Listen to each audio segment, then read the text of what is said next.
시뮬레이션 우주론에 대해 들어보셨나요? 시뮬레이션 우주론은 우리가 살고 있는 이 우주의 정체가 거대한 시뮬레이션, 즉 가상으로 구현된 세계라고 말하는 것입니다. 이러한 소재로 수많은 영화들이 만들어지기도 했습니다.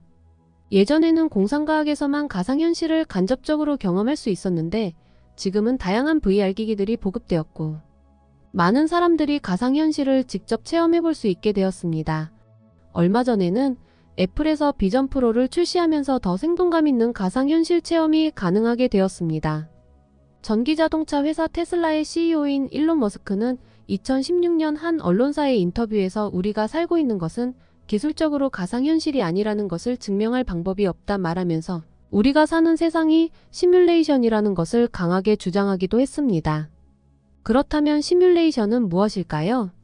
시뮬레이션은 어떤 컴퓨터나 시스템에서 만들어진 가상 세계를 말하는 것입니다. 이 시뮬레이션 이론은 다양한 종류가 있는데요. 첫째는 우주 자체가 컴퓨터라는 가설입니다. 두 번째는 모의 실험 가설이라는 것이 있습니다.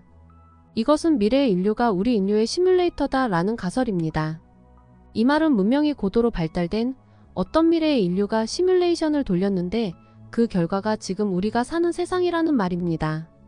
우주 시뮬레이션을 찬성하는 학자들은 우리 인류가 관측 가능한 부분만 현실화시키면 되기 때문에 무거운 하드웨어를 구축하지 않고도 효율적으로 우주를 구동시킬 수 있다 말합니다. 이는 3D 가상현실 게임과도 같은데요. 가상현실에서도 가까이 있는 것은 고화질로 구현을 하지만 멀리 떨어져 있는 상은 흐릿하게 구현하거나 보이지 않게 처리합니다. 화면에서 보이지 않는 뒷배경은 구현하지 않는 것과 같은 원리입니다. 그렇다면 우주 시뮬레이션을 반대하는 입장은 어떨까요? 반대하는 입장은 이렇게 주장하는데요. 관측되지 않는다는 것은 아직 아무것도 없는 것인데 여기서 중요한 것은 관측되지 않았을 뿐 어딘가에 있다면 데이터를 차지하고 있다는 것입니다. 그렇지만 아직 연산돼서 나오지 않을 뿐이라 말합니다. 그러나 가까이 접근하면 그때 연산돼서 관측이 가능하게 된다 말합니다. 즉 시뮬레이션 우주론을 반대하는 입장은 관측해서 보이는 것은 연산을 하는 것이고 실제는 보이지 않을 뿐 데이터 상태로 존재한다 주장합니다. 그러면서 반문합니다. 과연 이 광활한 우주를 데이터로 담을 수 있을까? 절대 그럴 수 없다라고 말합니다. 이 수많은 데이터를 다 담을 수 없기 때문에 시뮬레이션 우주는 존재할 수 없다 말합니다. 이 주장에 대해 시뮬레이션 우주를 찬성하는 입장은 이렇게 반박합니다. 우주의 시작 그 자체가 우주가 시뮬레이션이라는 증거다. 즉 이 말은 컴퓨터의 전원을 켜듯 우주의 시작, 빅뱅은 곧 시뮬레이션 우주의 시작이라는 말입니다. 그런데 컴퓨터의 물리적 하드웨어는 한계가 있기 마련입니다. 여러분, 우주가 점점 팽창한다는 말을 들어보셨나요? 그 말은 시간이 갈수록 우주는 더욱 광활해진다는 말입니다. 시간이 지날수록 점점 우주를 구성하는 데이터가 쌓이게 되고 그 데이터를 저장하는 저장 디스크에도 한계가 있을 수 있습니다. 그러면 더 많은 저장 디스크를 추가하게 되고 그 물리적 저장 디스크를 구동하기 위해서는 더 높은 파워가 있어야 합니다. 그렇기 때문에 찬성 측에서는 우주에 제한이 있다 말합니다. 모든 우주는 원자로 이루어져 있는데 이는 더 이상 나눌 수 없는 최소 단위가 존재한다는 말입니다. 이는 곧 크기에 제한이 되는 것이고 연산이 무제한으로 이루어지는 것을 막기 위한 장치라 말합니다. 이 모습은 실제 하는 사람일까요? 사실 시뮬레이션으로 만든 가상인물들입니다. 기술의 발전으로 점점 현실 인물과 차이를 느끼지 못할 정도가 되었습니다. 시뮬레이션 우주를 찬성하는 입장은 이처럼 가상이 만들어낸 현실과 우리가 사는 세상이 차이가 없다고 말합니다. 그러면서 반대측을 향해 이런 질문을 던집니다. 이 우주가 가상이 아니라는 근거를 찾을 수 있을까? 우주의 상수. 우리의 우주는 아무렇게나 마음대로 우주 공간을 떠도는 것 같지만 사실 중력과 양력, 전자기력과 중력으로 서로들만의 규칙을 가지고 있습니다. 우주의 상수들이 중력과 전자기력, 플랑크 상수는 우주의 규칙들을 정의하고 있습니다. 이러한 상수는 우주의 별과 은하가 형성되는 과정을 보여줍니다. 만약 중력이 조금만 더 강했다면 우주의 수많은 별들이 빠른 시일 내에 타버리게 될 것입니다. 그렇게 된다면 생명체에 필요한 에너지를 만들 시간이 부족했을 것이고 반대로 중력이 너무 약하게 작용했다면 별들의 형성이 이루어지지 못해 우주에는 먼지들만 떠돌게 될 것입니다.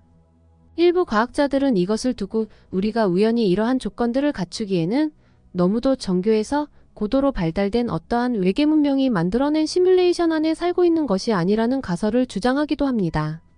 이 가설은 다중우주 이론과도 연결됩니다. 다중우주는 수많은 우주들이 존재하고 그 우주들은 각각 다른 물리적 법칙과 상수를 가진다고 가정합니다.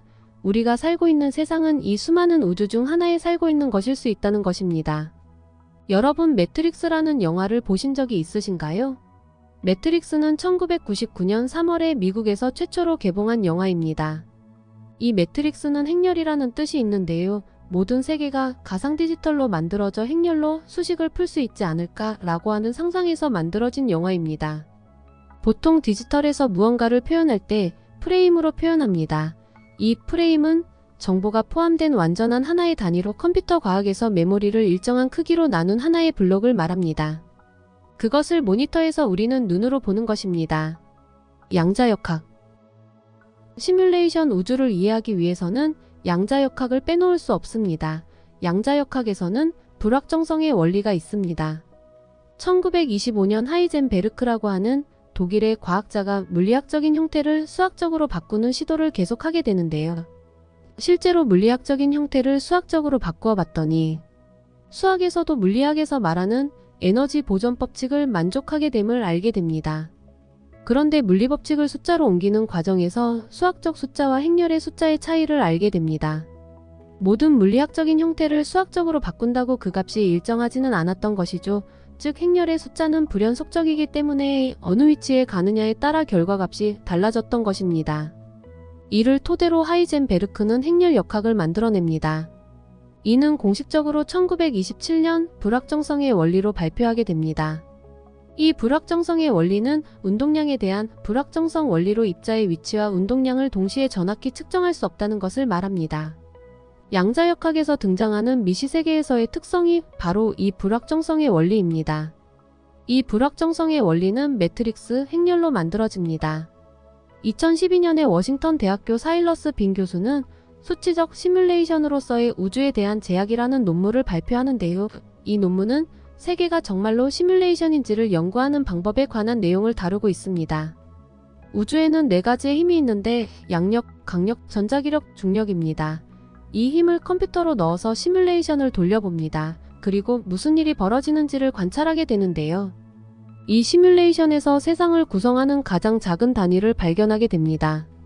지금까지 우리는 원자가 가장 작은 단위로 알고 있었는데 그보다 더 작은 단위를 쿼크라고 합니다. 시뮬레이션 안에서 세상과 동일한 형태의 물리량과 현상을 수식으로 넣고 지켜봅니다. 그럴 때 그 시뮬레이션 안에서의 최소 단위와 모양이 현실 세계에서도 나타나게 된다면 지금 세계도 시뮬레이션이라는 증거가 된다는 것입니다. 지금까지 시뮬레이션 우주의 찬성과 반대 의견을 살펴보았는데요. 과연 우리가 사는 세상과 우주는 시뮬레이션일까요? 여러분은 어떻게 생각하시나요? 오늘은 여기까지입니다. 다음에도 재미있고 유익한 주제로 찾아뵙도록 하겠습니다. 오늘 하루도 행복하세요. 영상을 끝까지 시청해주셔서 감사합니다.